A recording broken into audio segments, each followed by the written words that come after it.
rolling, check.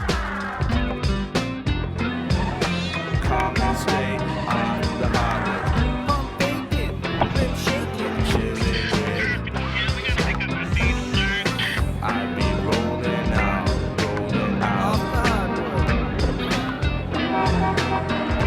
Off the hardwood, straight. This week on Off the Hardwood, we look at the business side of professional basketball with Toronto Raptors GM Glen Grunwald, Raptor President Richard Peddie, and Antonio Davis' agent Bill Duffy. Also, our weekly highlight reel. Off the window, no! Stick back, jam, and scored.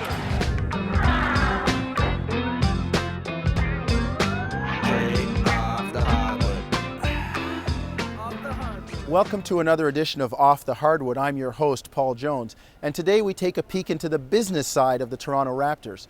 Now, in baseball, hockey, and basketball, teams from Canada and the U.S. compete with one another.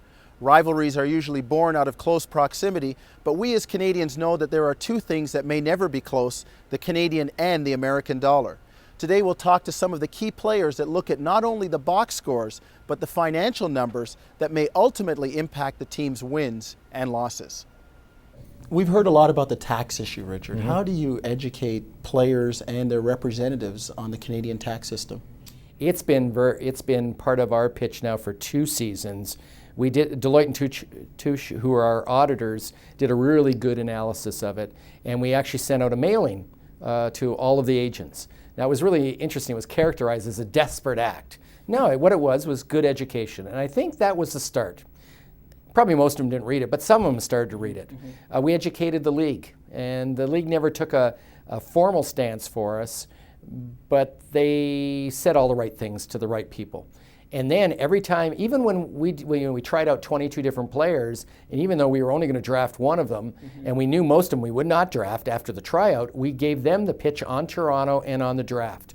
And we have a chart that clearly shows that with the way we can handle with the bonus payment, and I'm not the expert in this, I'm not the CA, but there's some other things we can do that we can get down to a level playing field with the non-tax states and actually be favorable to a number of states like New York. We provide an analysis of what the actual after-tax dollars will be playing in Toronto, playing in a state that doesn't have any state income tax, playing in states that do have income taxes. So we actually sort of show it on a bottom line number for the players, because during the season when a player gets his paycheck, he sees there's a lot of taxes taken out, but he doesn't know that is that more taxes than would be taken out, say, in Florida or California.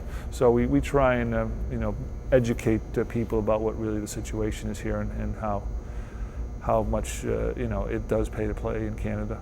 You have to be creative. Some of the players have the ability to establish residency if they're a U.S. citizen into a state where there's not a state tax.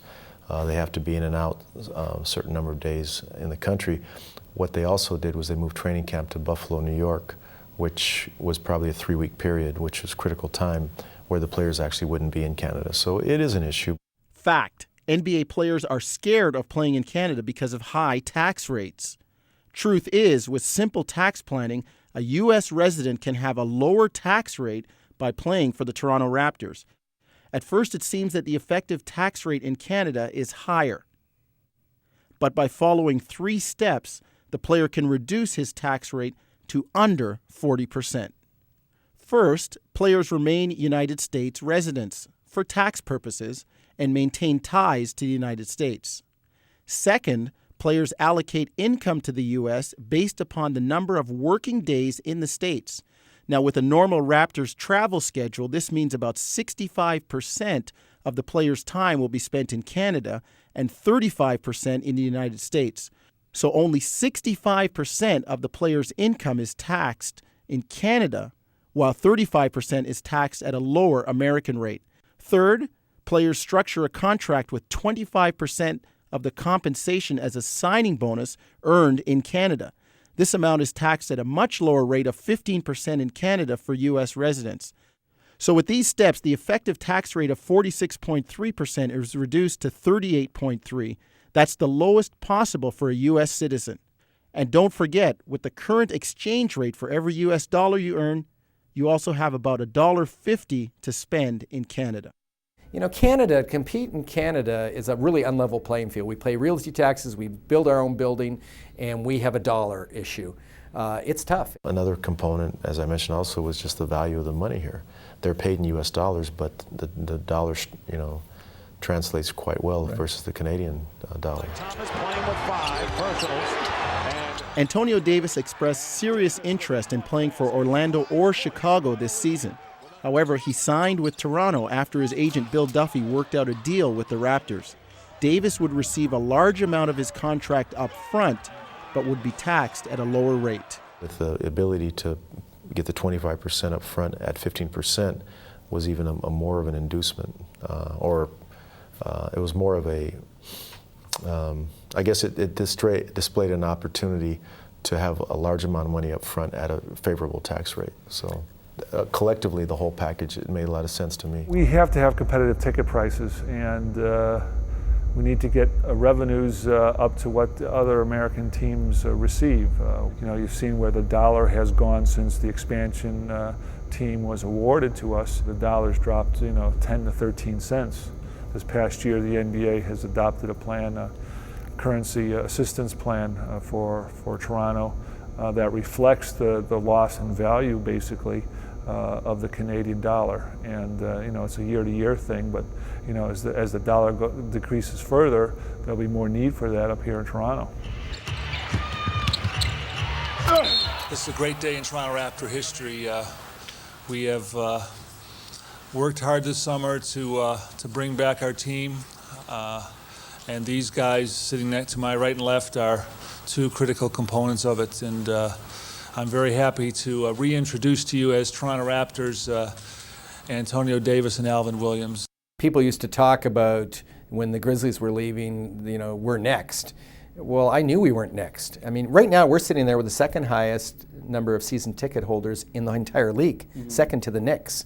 Our renewal rate was 98%, the highest in the league. The next highest was 92%. We sold the 3rd most highest number of new season tickets. So we're really healthy, and the building works. We designed this building to be multi-purpose. It's great sight lines for both. It's got a practice facility that our new owners at the time allowed us to build. So we're sitting there very nice. Our crowds are terrific. We're not going any place. We have local ownership.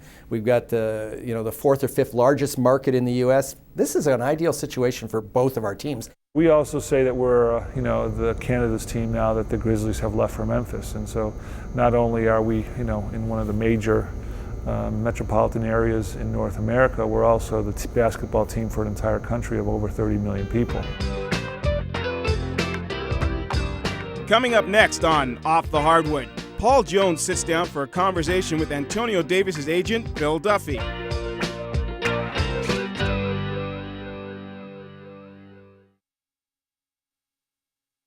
at Jerome Williams with the hustle. Carter to Antonio Davis. Monster slam from Antonio Davis. I'm very happy that I'm back in Toronto. I kind of felt like when the season was over, there was just a lot of unfinished business. And the type of season that we had last year is just the beginning, and I feel that when you do things like this, when the organization steps up and commits to guys, it's really saying something about them. So I really want to thank the Raptors for believing in the core of our team, for believing that one day that we will have an opportunity to win a championship. So the Raptors, swept a year ago by the Knicks, turn the tables this time and win the series 3-2 on the enemy court. Okay, I'm here with Bill Duffy, the representative of a number of NBA players, but more importantly for the fans in Toronto, the representative for Yogi Stewart and our own Antonio Davis, who signed a long-term deal this summer. And Bill, thanks for joining us. And let's get right to this. Let's face it, in years past, Toronto was not the place to be. And there was a perspective about Toronto in years past. And what made it so bad to be here? Well, I was always confused about that, Paul, because I think this is one of the nicest cities in the world. I travel all over the world, and I love Toronto. So I was very surprised initially when some of the first players that came here had that impression, but I think it's just from a lack of education and lack of exposure. And obviously, initially when a franchise is developed, it's going to struggle. And I think that there was the association of losing initially, which any new franchise is going to struggle. And I think that kind of got overstated, that this was a losing franchise, when in actuality it just needed time to cultivate and develop, and it has, obviously. What else has changed things besides winning in terms of this perspective, as you put it, around Toronto? I think they've shown, what I look at franchises in terms of an urgency to win, in terms of a concept, and the fact that they're not complacent here. They'll make changes, they'll make trades, they'll fire a coach if necessary, and that shows the marketplace and the fans that we are committed to winning, and they've done all that here. So, people describe Toronto as one of the places to play in a great game. I mean, the fans are into it. Talk about the education as you've seen it from your point of view. Well, I think it's evolving. You know, I don't think people are completely ignorant to basketball. Basketball is a fairly easy game to follow if you were just watching it, because you know, you follow the score and you know that whoever has the most points at the game wins. There's an exciting element because of the creative aspect, but it's not that difficult to follow just as a regular fan. Just from communicating with people here, I think they're well aware of that. And Steve Nash, who I represent, is one of my clients. I think he's also helped elevate the profile of basketball here. And being a point guard and someone who handles the ball, I think a lot of the young kids, from what I've seen, have really they've become enamored with him. And you know, it just takes time. And I think everyone here understands basketball. You have an exciting product. You're fortunate to have a superstar, Vince Carter, to attract even more attention. So it adds to a pretty complete picture on the evolution of it. Antonio's re-signed with Toronto. That was a big piece to the puzzle that, you know, some people will say arguably saved this franchise, the Vince Carter signing notwithstanding. Talk about all of the considerations that go into choosing a place to play, because I know that Orlando was in the picture, Chicago was in the picture, Toronto, and all three were really pushing for Antonio's services. Talk about the overall selection. Well, you know, the whole concept of that is when a player becomes a free agent, it's his prerogative to entertain the marketplace. And it gets a little sensitive because the fans from the original team feel like, well, why is he even looking elsewhere? But that's his prerogative. A player in this business can be traded at any point. His contract can be terminated at any point. So when the player has one of those few periods of time where he can dictate what happens, it's my responsibility as an agent to help guide him through the marketplace and navigate opportunities. Toronto was always fond in Antonio's mind, but you know, he ascended to a stature where he was highly in demand, and it was our job to go out and look at the marketplace. You know. You've had a good relationship with Glen Grunwald, and you've had, you know, there've been Bill Duffy guys in and out of Toronto. Aside from money, what other things, if you could let us in on your conversations with Glen Grunwald, what kind of things do you discuss as you move towards signing a player? Well, getting to Glen, I mean, I respect him as much as any general manager in the NBA. He's an honest guy, a straight shooter, very intelligent, and I enjoy him a lot as a person. The dynamics of our discussions were, there was obviously some continuity being established here. There was a good nucleus and something to build on, and he conveyed to us that he wanted to maintain that nucleus, of which Antonio was a vital part. And going back to your earlier reference, that I think Antonio, in some respects, did save the franchise. If I don't want to overstate that, but it was a domino effect. And I think it made it easy for Vince Carter to come back. It made it easy for Alvin to come back and Jerome Williams to come back. And Antonio, I think, triggered that. It's easy to want to be involved with the Raptor organization. I think it's one of the more quality organizations in professional basketball. You talk about a quality organization. Sometimes, on the hockey side, people want to play for the Toronto Maple Leafs because of the history and everything associated with the franchise. The Raptors are at the other end of the scale. But have any of your players ever come to you and said, you know what, I'd like to end up in Toronto, see if you can work things so that I get to Toronto? Has that ever happened to you? Absolutely. Anthony Carter, one of my clients, plays with Miami Heat. We took a strong look here. I've never been reluctant for any of my rookie players, you know, through the draft process, taking a good look at Toronto.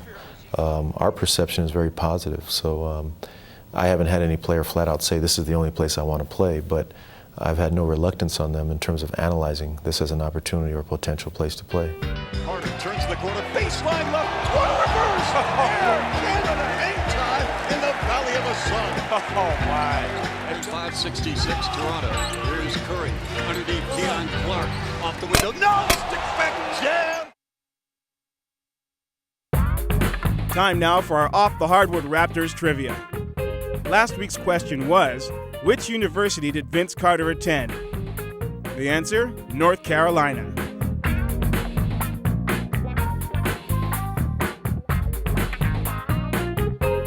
This week's question is, who did the Raptors defeat in the first game at the Air Canada Centre? Send your answers to us at offthehardwood@torontoraptors.com.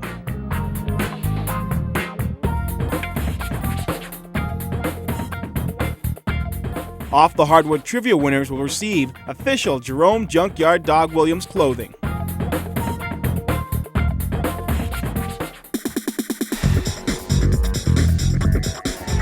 on the shot clock to release. Fake shot, good! Are you kidding me? Run here, Carter turns the corner, baseline left, one reverse! Air Canada, hang time in the Valley of the Sun. Oh my. Carter comes up firing a three and hits the floor and scores. Here's Curry underneath Keon Clark, off the window, no! Stick back jam! Vince Carter. That's just great hustle by Carter. Curry with a good look inside. Clark couldn't get it to go down, but Vince, what a grab. Williams goes to Carter with another three. Got it! Rodney Rogers with a power move, blocked by Vince out of bounds. Marion back on the wing to Peddie Hardaway on the drive. Rejected by Antonio Davis. Next week on Off the Hardwood, tune to see Paul Jones shoot billiards with Raptors forward Michael Yogi Stewart. We'll learn amazing trick shots from a billiards legend, go golfing with Jerome Williams and the Playboy models, and talk to Yogi about his college days.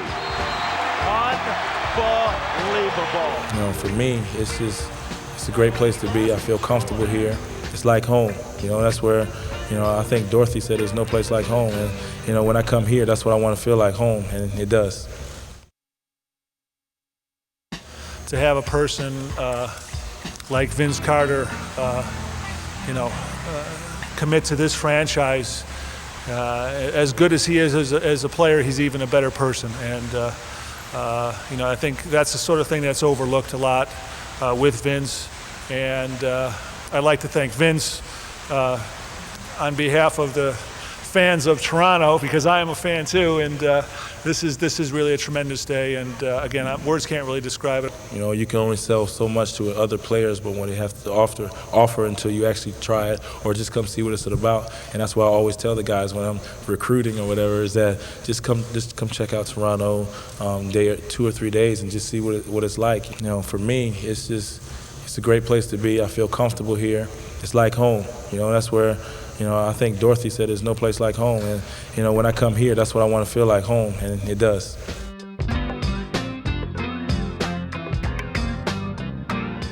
Well, there were some minor differences, but I didn't think there was a drastic difference in cultures. I grew up in the Midwest in Chicago, a suburb of Chicago, and the cities are very similar in that regard, how they're set up, very multicultural, good sort of Midwestern values, I think, but at the same time, sort of a cosmopolitan flair. So I didn't have any real difficulty adjusting to the city, but, I'm sure there's a few differences, like how we sell milk here.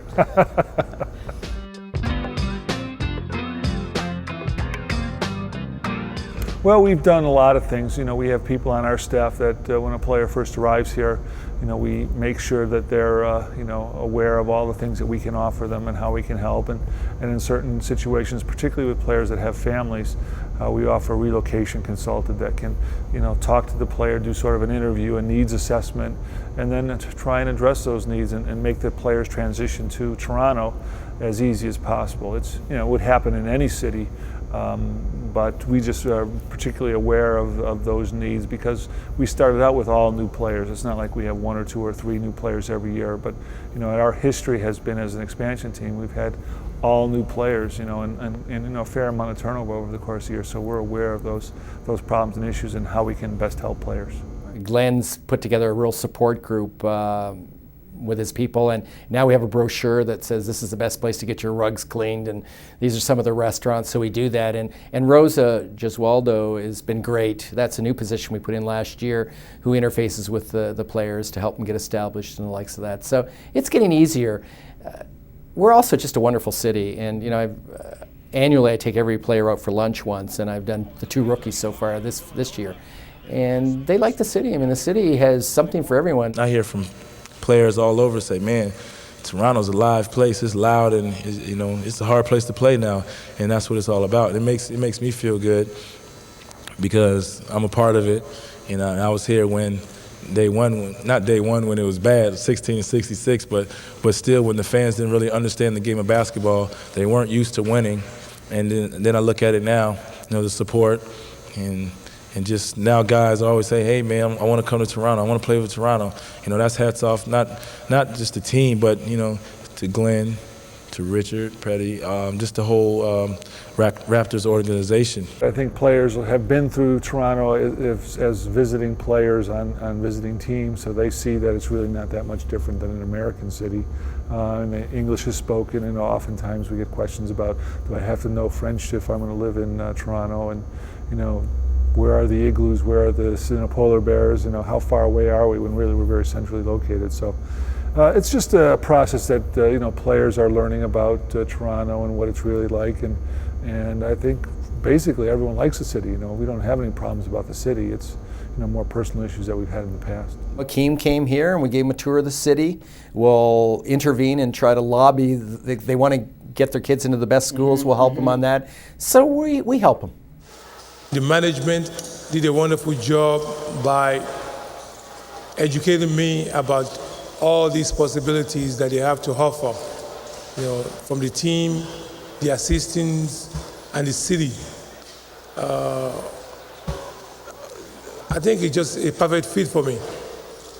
All the warmth that I received from the fans, the organization, just people in Canada in general. I think that everybody met me with so much warmth that when it came down to thinking about what I was going to do this off season, when I closed my eyes and pictured myself in a different uniform, the only uniform I could think of was the Raptor uniform. Should people in Toronto be worried, or should people in Canada be worried that Toronto is going to lose its team? No.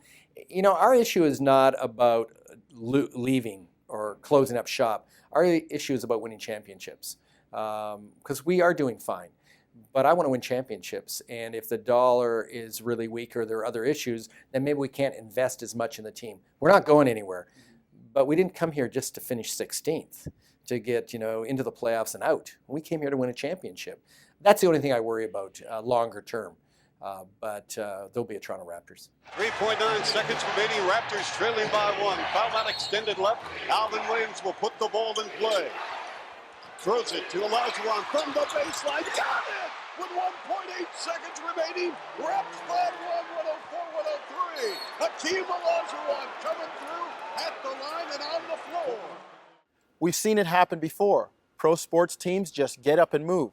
But financial challenges aside, the Toronto Raptors have no intentions of leaving Toronto.